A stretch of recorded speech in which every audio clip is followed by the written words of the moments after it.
I'm currently eating dinner. By the way, may this guy rest in peace. Anyway, as I was saying, I'm currently eating dinner, but I decided to make an interesting video now that I got a chance to be temporarily at my home. Yeah, I was allowed by hospital's rules to be at my actual home for a few hours, so I'm gonna use this opportunity to show you my fucking NES collection. Okay, hold on a minute, I'll be right back. Yeah, this won't take too long. I'm just gonna show you my NES collection so far.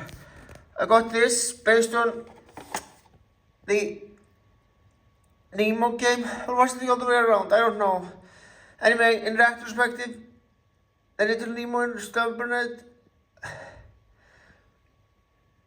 movie really fucking sucks. The main problem with it is that,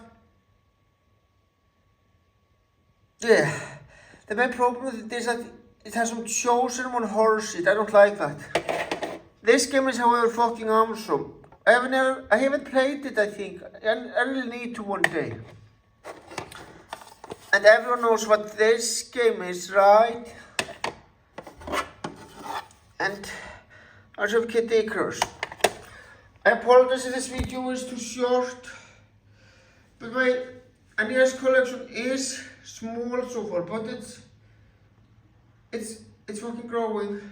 It's fucking growing. By the way, I've tried for years to make this NES work, but nothing works. Can you guys give me any advice on how to make that NES fucking work? I would appreciate it. That will be all, folks. Thank you for watching. Have a great day.